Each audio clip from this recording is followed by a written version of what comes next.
Hey,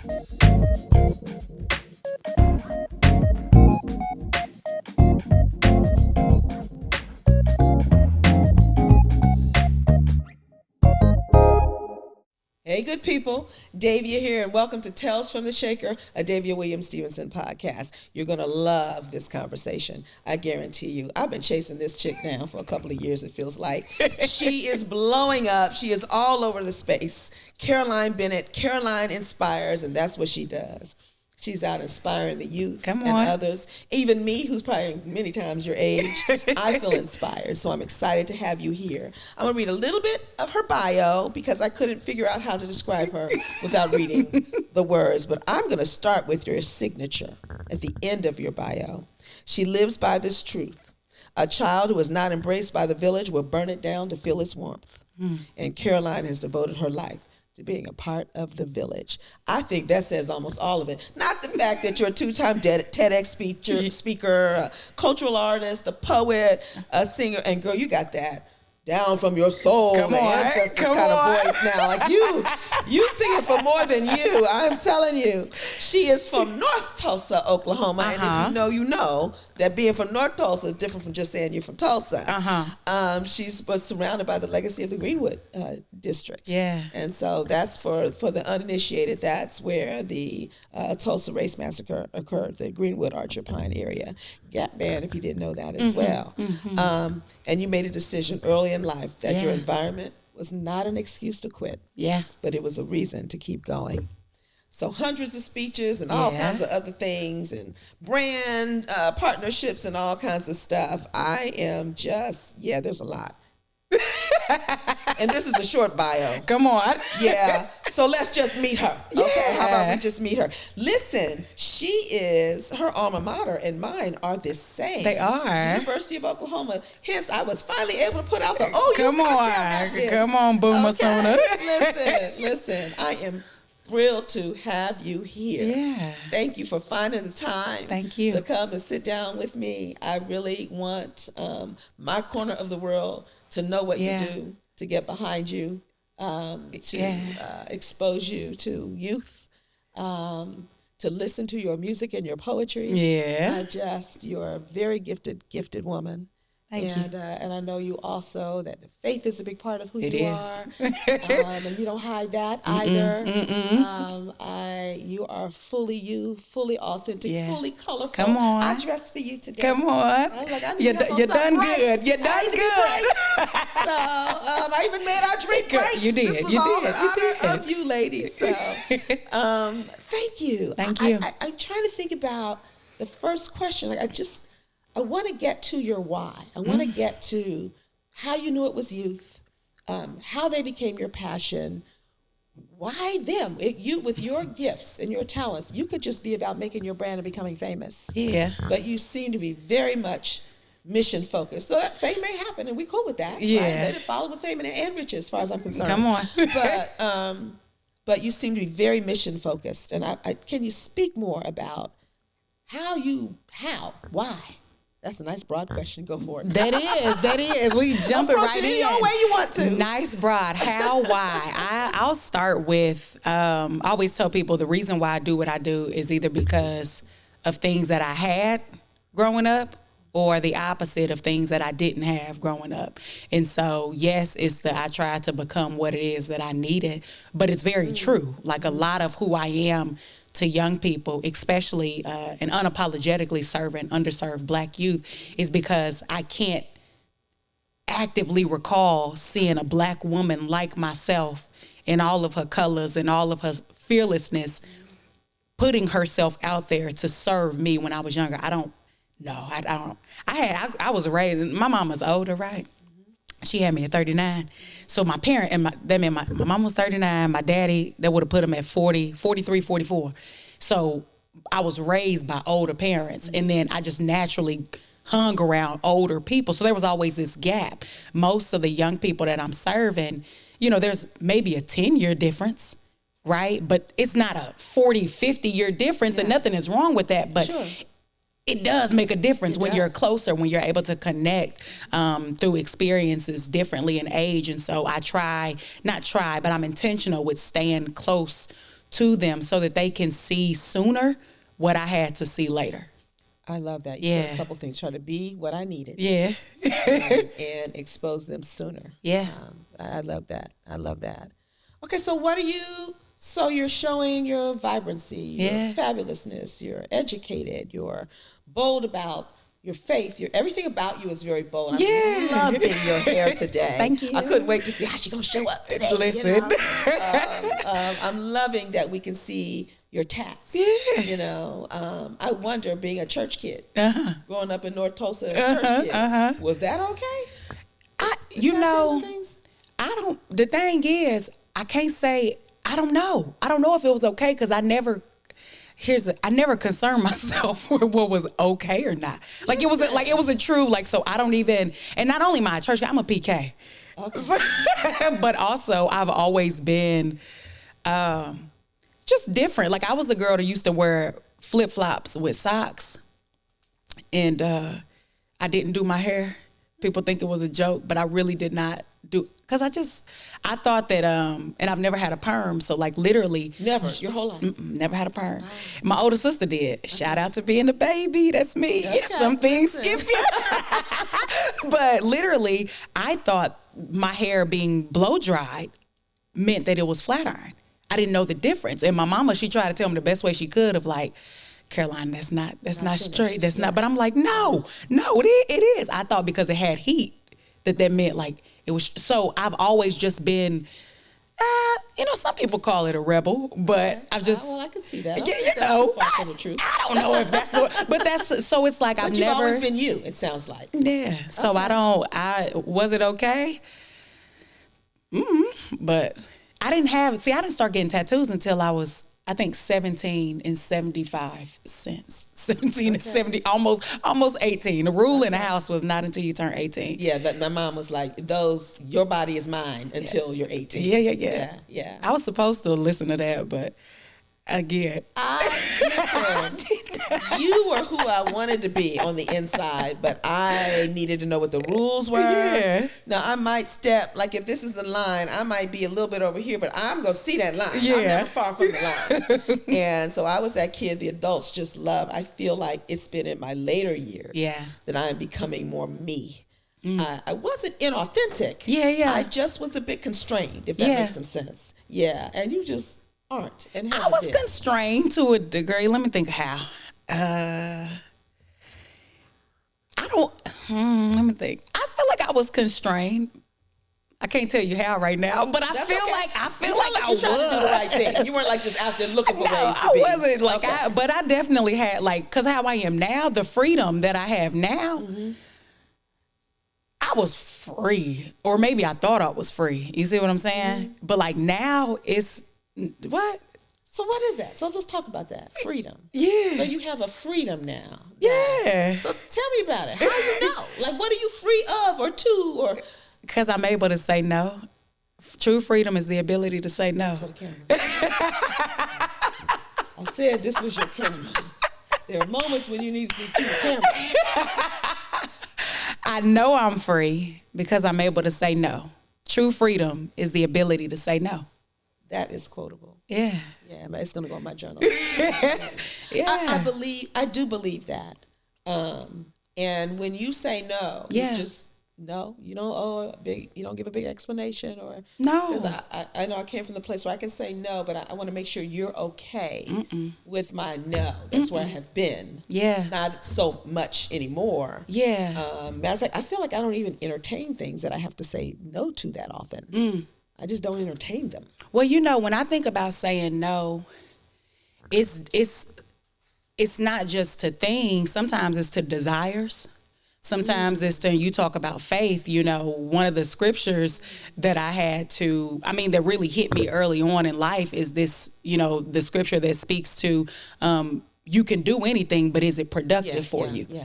And so all things are lawful, but not everything is expedient. Yeah. Right? And so it's truly like, you can, but is that what you're supposed to be doing? And then you think the other scripture, like don't use your freedom to, I can't tell you what it is exactly, but be mindful about your freedom, right? And so for me, thinking about being free is, Caroline, you could get really cocky with this confidence that you have. You could, but then who would that serve? And then you're going to fall. I mean, I have fallen off white horses before.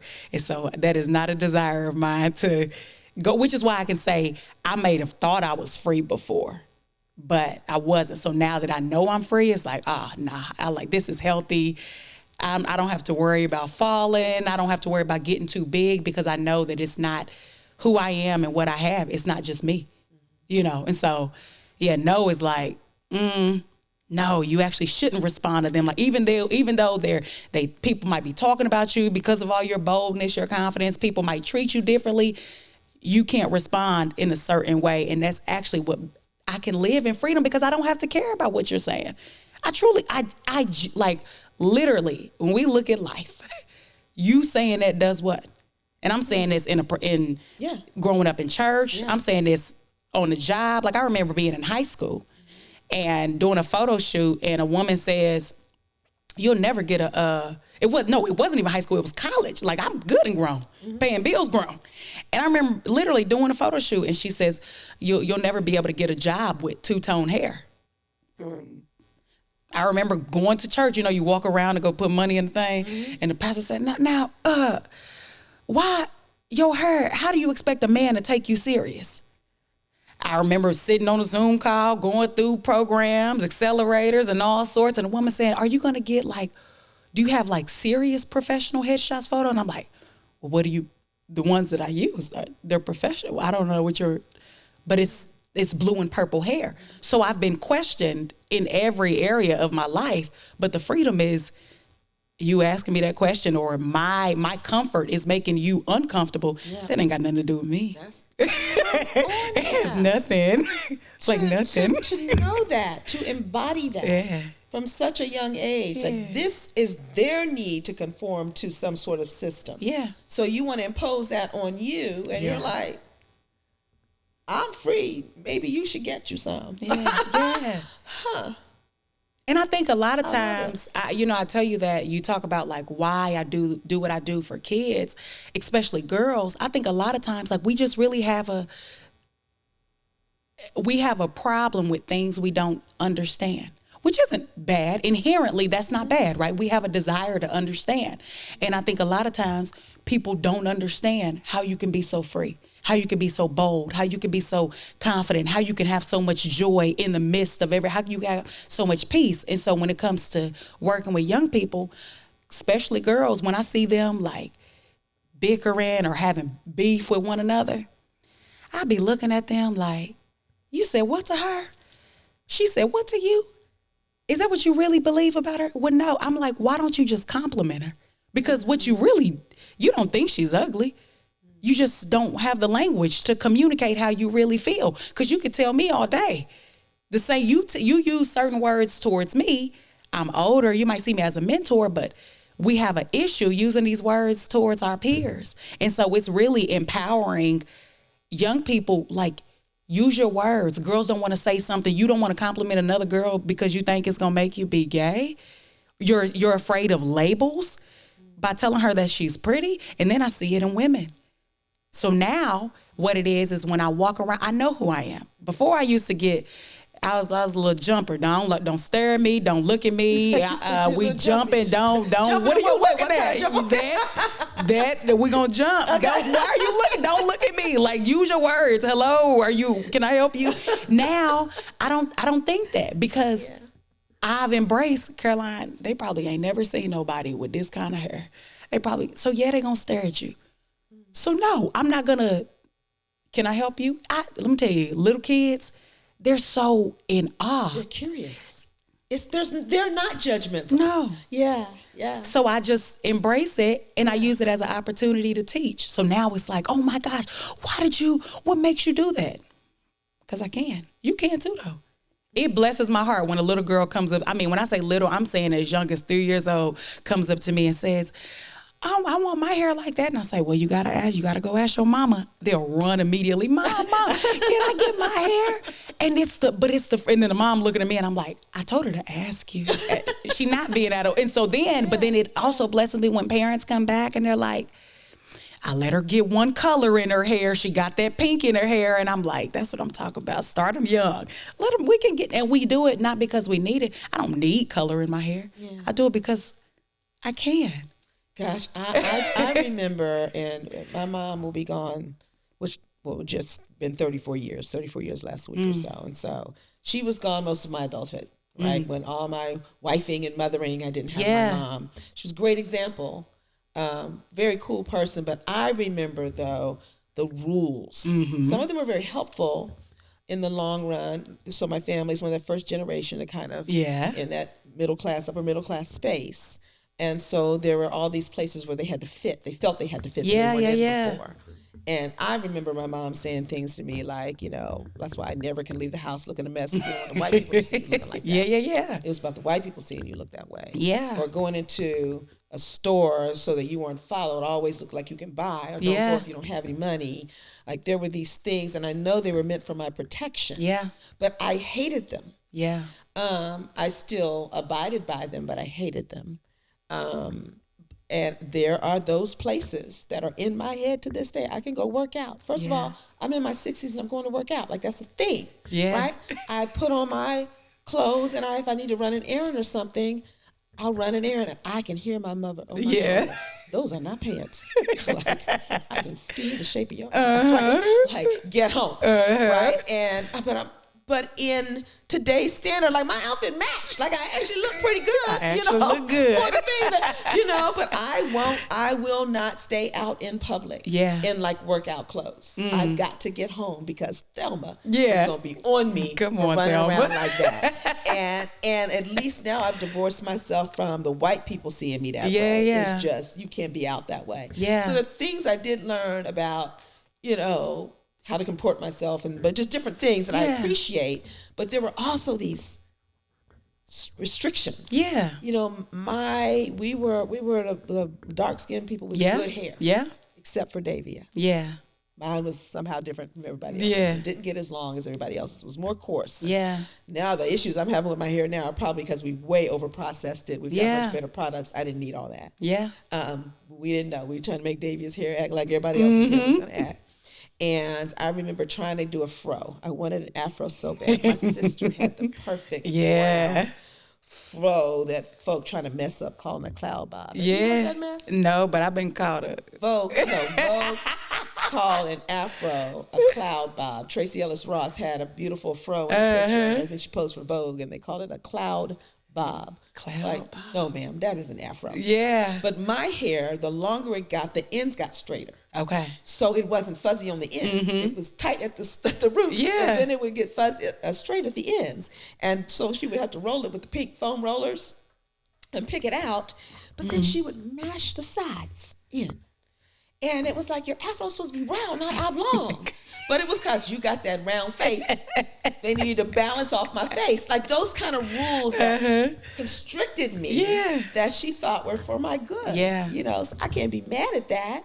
But those are things that are in my head. And so your parents didn't, your father was a pastor. Your mother was the first lady. They didn't try to keep you from some of your freedom. You said she commented on the fact that maybe there's another step to your hair. But sounded like she didn't enforce it. No, she didn't enforce it. And not in a bad way. I think, I made a joke earlier about like being the youngest. Yeah. And I don't know, because I don't have kids. But for the youngest, like it was certain things that I just realized that my mama and daddy didn't do. And as the way my sister said it, I feel like whatever comment I said back to my mother and father, they made sense. So then it was like, you really can't argue with me. What I'm saying, it actually makes sense. And it also probably got overlooked. I was a 4.0 student.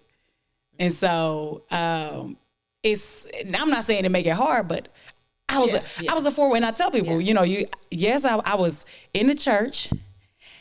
I was a 4.0 student. So I call it like a double, triple life. And then I was also in the streets.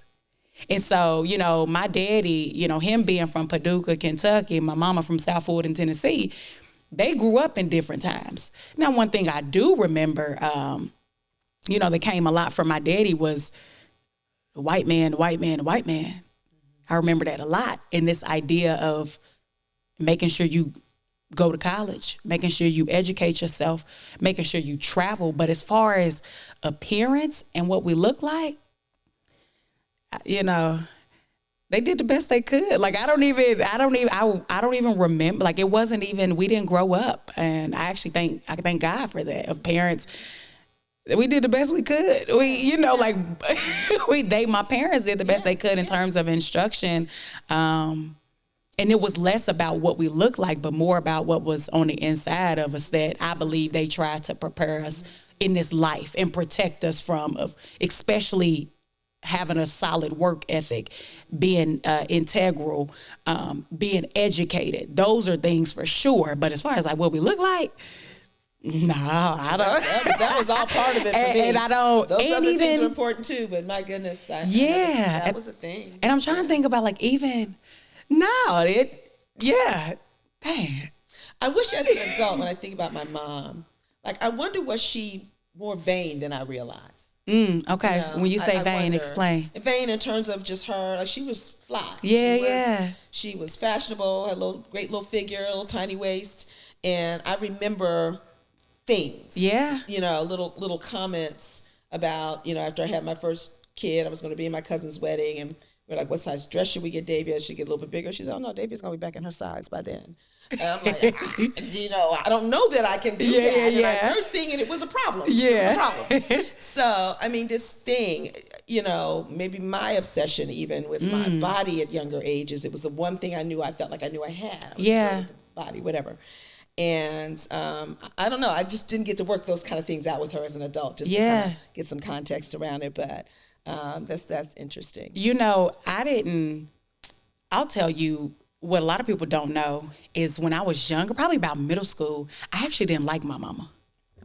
Because, and when I say like didn't like her, no, I didn't like her because I didn't understand her. Because middle school is when I like started to blossom for real. Elementary school, I was still like, I started getting kicked out of class by second grade. Second grade, that's when I learned how to send emails. Yeah, but you got those grades. I got those grades, but second grade is when I got kicked out of class so much that's literally when I learned how to send emails. But by the time I got to middle school, it was really a wrap. Like it was a wrap. So as I'm coming into send emails on your parents' behalf, like to get you back in school. No.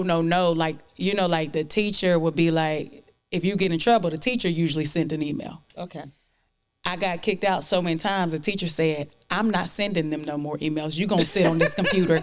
You gonna email your mama and you gonna tell her why you not going to recess. And so I remember, I don't know how to type in second grade. And I'm typing like, Mama, she said that it was never, I'm not going to admit that I was talking. Mama, she said that I was talking and that's why I can't go to recess. I can't admit that I plead the fifth, but because she told me to send this email. So it's literally since second grade. So, but by the time I got to middle school, I started coming into more who I was. And because of that, me and my mama were drastically different. Drastically different. My mama, it wasn't until older now that I realized she literally is the epitome of the word meekness. But as a kid, I thought she was so weak because my mama her nickname was like Bo Peep or something when she was a kid. She never even got a whooping or nothing. I'm like, you were just quiet. So like in middle school, I didn't understand. That meekness is not weakness. But I didn't get that until I got older. So then growing up, and my mama, she chocolate like me. But I just, there was a time between her and my daddy, I'm just like, and my daddy was wrong. The older I got, if God has a funny way of showing you who you are through the people that you bump up against, God be like, you actually more like them than you think. So if you don't like them, then you don't like yourself. And so younger, I'm like, my daddy, he used to, bless his soul, boy, he used to be loud and wrong. You just wrong. Like, you just wrong. Like, just admit that you was wrong. And I wouldn't understand why my mama wouldn't say nothing. I'm like, say something. Like, in my mind, I'm like, this is so weak. Say something to him. Just correct him. Not even understanding. So I'll just leave it, not even understanding.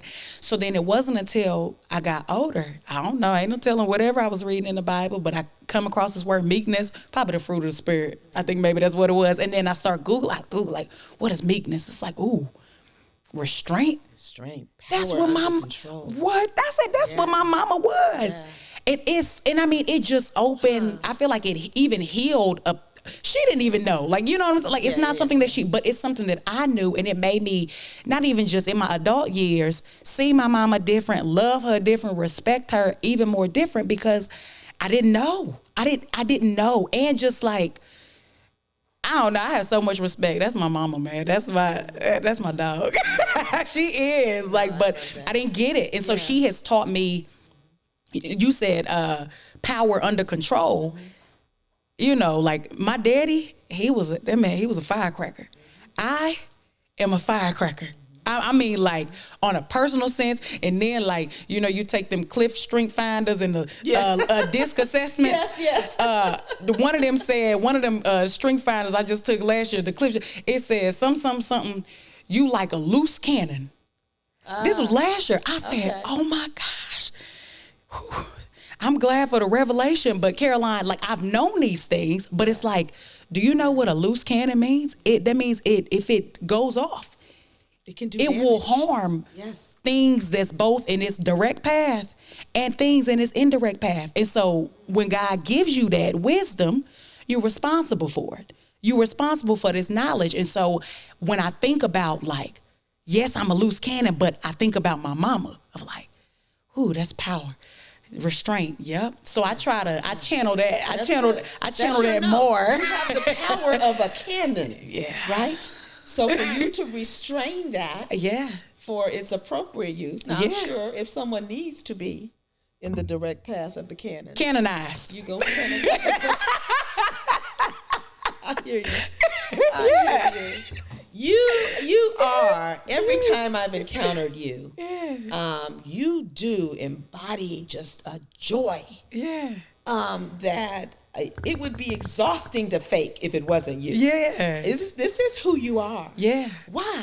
How are you, so joyful? Well, so funny enough, talking about tattoos, the first tattoo that I got was actually Psalm 30 verse 5, and it's on this shoulder. Weeping may endure for a night, but joy comes in the morning. So when I was, and like I said, I was probably 17, I just had seen so much death and violence, and it was tough growing up in the hood of North Tulsa.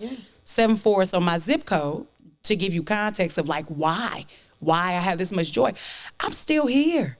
Like, I should be dead.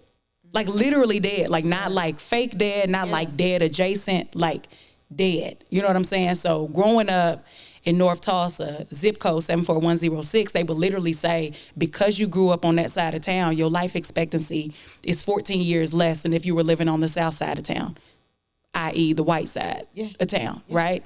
And so, like, right. So literally growing up, you just saw a lot. Circumstances, I should have been dead. I tried to take my own life my freshman year in high school. That's when I became suicidal, freshman year in high school. And so I always tell people, when people are like, well, what made you, so my little mantra when it comes to working with young people, I'm always getting in front of them, I'm like, repeat after me. You have a right and a reason to survive, thrive, and let your light shine in every space you occupy. Like, that's, and so they're like, okay. I'm like, no, say it like you mean it. Right and a reason. Say, I have a right and a reason. No, you got to repeat after me. Sorry. All right. You ready? All right. Say, I have a right. I have a right. And a reason. And a reason. To survive. Thrive. And let my light shine. In every space. I occupy. And in other words, and so then I'll tell them, I say, like, oh, you may be wondering what that means. And I say, your right is because you were born. And so because I believe that my presence here on this earth is a gift from God, like, that's the right that I have to live a life of abundance, to live a life of joy, to do more than just, we come in a world, literally the world is this just survival mode. Barely make it. Keep your head above water. You grew up in the church. Just another day that the Lord has kept me. Just another day above ground. All good things, but how limiting are those things to just another day, another dollar? That's it. That's all we got. Another day, another dollar. Just keep my head above water. So that's the survival mode. The thriving is when you think about what it means to thrive. I've interpreted that as literally to maximize to maximize. And so in other words, maximize means to make the most of something. We don't get to choose the hand that we dealt. I didn't get to pick what household I was born into. I didn't get to pick my parents' education, financial background, none of that. I didn't get to pick the things that happened to me or the things that I played a part in. You don't get to pick those things. So how can you then make the most of it? And then let your light shine. You know, I believe that God put a light on the inside of everybody. And so for me, I'm going to operate in joy and in abundance because that's what I'm called to do. I literally, your right is because you were born. Your reason is because you're still here. And so as long as I'm here, I got to do something with this. I have to. And so, yes, I do. Like I am living in answered prayers of weeping may endure for a night, but joy, like I know joy, not joy adjacent, not happiness, not joy. I've seen some of your writings, and I know that you lost your dad, and it's been about a year. Has it only been about a year? Oh, we had 2 years October, November, December, January, February, March, April. We 7, almost May 10th. We'll make it 8 months. We're not even a year. Been a year. No, not even a year. Yeah. Well, I just seen some of you've written. Yeah. Your posts are beautiful. You're a beautiful writer. Thank you. There's some of the things you've written about how you loved him. Yeah. And losing him and keeping moving. Yeah. Anyway. Yeah. Right? Keeping moving anyway. Yeah. How, in such a short period of time. Yeah. How do you know? I guess it's your reason, right? You're still here. Yeah. He's finished his assignment here. So you're still here. Yeah. So you should keep going. You Yeah. put yourself in the grave with him. Yeah. You know. Even though I did think about it, you know the Madea movies. Listen. Stop. I do know the Madea movies. Stop. You know, just give me like Madea movie. We did that. I ain't gonna lie. We was at the cemetery and more. They was rolling. That is the hardest thing when they blowing that cemetery. It is. But listen, they was. But even in the midst, they rolling my daddy down. I'm like, I jump in this grave right now, just lay on it. I mean, and I know it's, you know, we make humor out of these moments, but it's also like, dang, man, you really gone. Or I tell you what, because I'm up here, family still back in Oklahoma. Even when I fly home and sometimes I go to the cemetery, I be like, I dig this dirt up right now. It's crazy. But those are also the realistic thoughts. And I think that's one of the things that allows me to keep going. Yeah. I'm honest with myself. Yes, I grew up. We lie to ourselves so much. We live, and I don't want to lie. I let that go.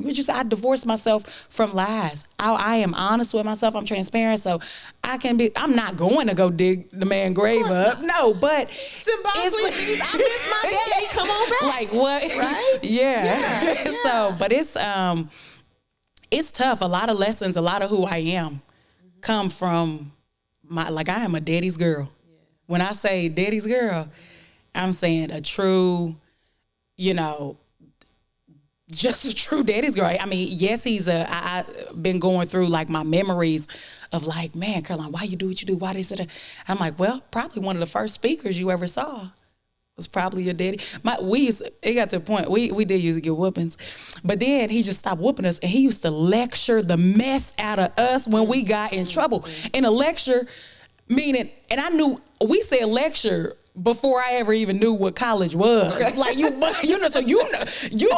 educated. You know what a lecture is. We in elementary school, middle school, like, man, just give us, because he would lecture us for so long, and then he would repeat himself. And we'd be like, just whoop me. Just get it over with. But he literally. Ours was opposite. My dad would whisper. Oh. He was a big man. Yeah. And if you really messed up, what were you thinking? And you would be like, beat me. Yeah. Like, please. Did you get it? I got the whisper. You got the whisper. You got the whisper. Ooh. That was scary. Yeah. Talk about feeling like power behind a small veil of a whisper. He rarely spanks the girls anyway. My brothers had different experience. Yeah. Yeah. So it's like, so literally though, him a lecturer, but also he was a speaker. Yeah. So when you think about what I do, speaking for a living, traveling. My daddy was in the Navy. He used to tell us all the time as a kid, like, make sure, him and my mama, they say, make sure you go see the world. Because when you get some kids, it's going to be more expensive and it's going to be harder to do. They used to have a fish bowl that had, like, you know, those kids, people wouldn't know them. You know those matches that you gotta, but I guess whenever they used to travel. Oh, they get a matchbook. They would get, and so in the house and living room, it was always this fish bowl that just had all these matches. We used to, where you get these from? And every place I used to travel. And so like, even when I travel, my daddy highly encouraged us to travel. When you think about like making the most of life, even though, go back to like, oh, the white man or this, but like also, I knew I had an idea of what was up against me.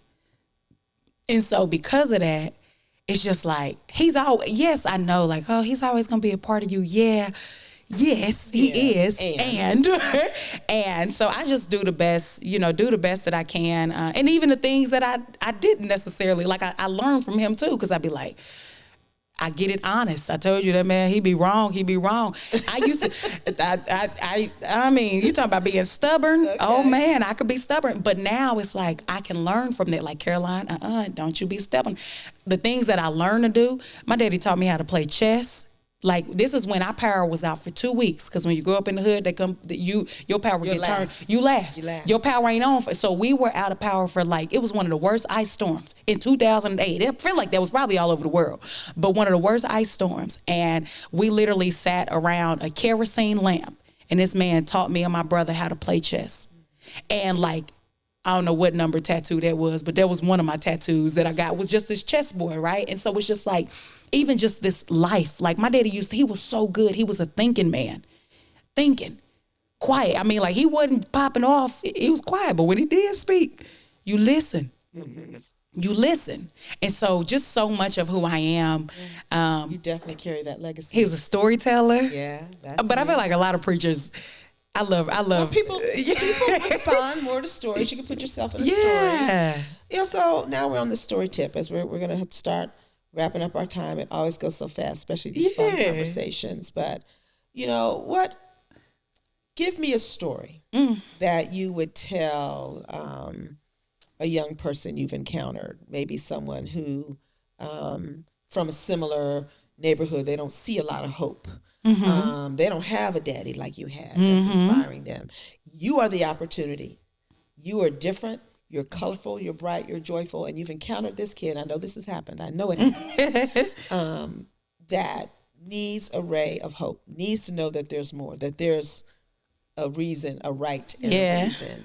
Is there a story, some small narrative that you can share that either would be inspirational or recount something that's happened, a similar story that you've encountered?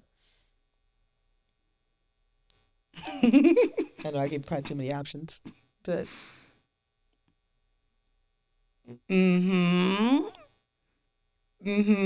coming to you. Okay. Probably. Let me see.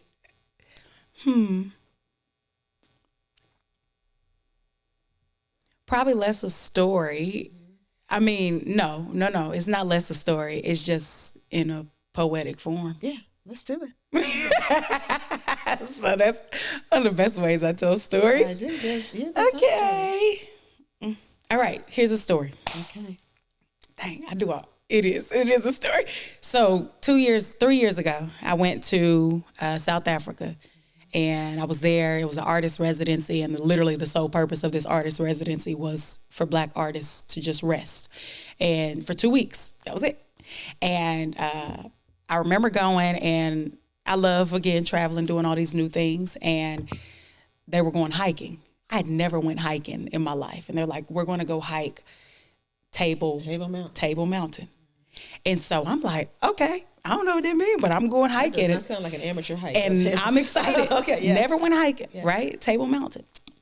And so, you get dressed. We woke up probably, I don't even know, maybe 3, 4 in the morning to get there, and probably started about 5 or 6. And the whole time I'm hiking, going up this mountain, it was so scary. I wanted to quit every step of the way.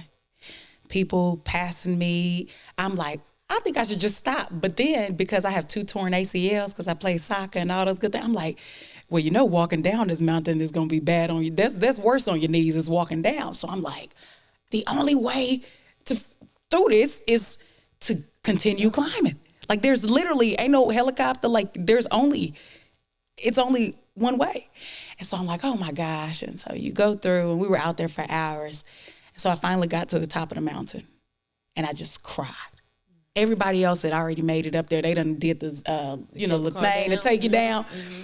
I got to the top, and I just fell down, and I just cried. I don't even know why. I'm like, why is this so sentimental? But I cried. And then literally, I wrote this piece because I had read a book that said, commitment is what gets you in the game. Recommitment is what gets you to the goal. And you have to ask yourself, is it more important for you to be in the game, or is it more important for you to get to the goal? And many people, commitment isn't the problem. It's the recommitting. And so I wrote this piece to reflect how even when we get discouraged, it's not the commitment that we struggle with. You have to convince yourself of the need to recommit once you in that thing. And so this would be the encouragement to the young person.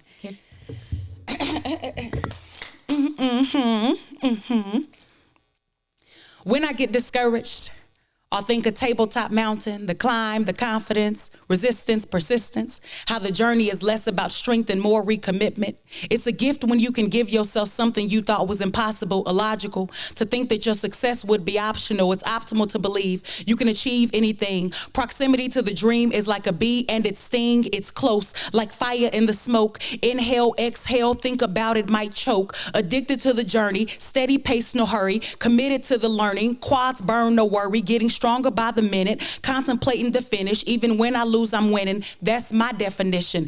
I'll be my friend though everybody walks past me. I'll be my friend even when I get lonely. No matter house I roam, alone but never alone. Lost and found a home, new beginnings in zone. Touch down at the top, a tabletop mountain. Moundstones of a giant, loose grip, relying on a higher power. Every minute, every hour, journey be sweet and then it might grow sour. I devour everything that may hinder her to stop me. Fighting back like Ali, I can't even stop me. Tried and then I dodged me. Rest easy and watch me. I knew better. Changed my mind like the weather. Winning the game, I just reached a new level like it's Tetris. I'll save this moment on Pinterest. Grow interest, return again. Yes, this is my entrance. When I get discouraged, I think of tabletop mountain, the climb, the confidence, resistance, persistence. How the journey is less about strength and more recommitment. Come on. There's so much in there. I'll be my own friend. Yeah. Though everybody walks past me. Everybody walks. Nomadic house I roam. Alone, but never alone. Yeah. Bad. I knew it was working. I knew when I met you. I got to get that girl. I got to have a conversation with her. You are a blessing. Thank you. Thank you for the time. Thank you. I can't wait to see who gets encouraged by this. Yeah. Who was like, what's that girl doing? How can I sponsor her? Come on. I hope all that kind of stuff comes from this. We're going to call it out. Yeah. And hope for it. We like sponsors. We love sponsors. Speak to your camera. I speak to your camera. So, as we wrap up, we kept it clean and colorful. We maintained this color. I know, this is a mocktail. I just used orange juice. I poured some wild berry tea over the top. That's how we have it layered. A little bit of simple syrup, slice of lemon, and some mint. Very, very easy. Oh, and topped it with ginger ale. Very, very pretty, refreshing drink. And in honor of Miss Caroline, because I knew she was going to come with some colors. It's Cheers amazing, again, Blazing. It's amazing. Blazing. Yes. You got to sip after you Come on. All right, y'all. Amazing Blazing. This has been an on fire, in my opinion, and I think you will agree, episode of Tales from the Shaker. I know there was something you heard in this conversation that's going to encourage you to shake things up in your own life. So make sure that after you view this, that you subscribe to my YouTube channel, Davia Williams Stevenson, that you follow me on Instagram. Caroline Inspires. We're going to make sure that we have all of her. You can reach she's on Instagram too. So you start there and go to her website, see what she's up to. Connect. Stay connected. Yeah. All right? Peace.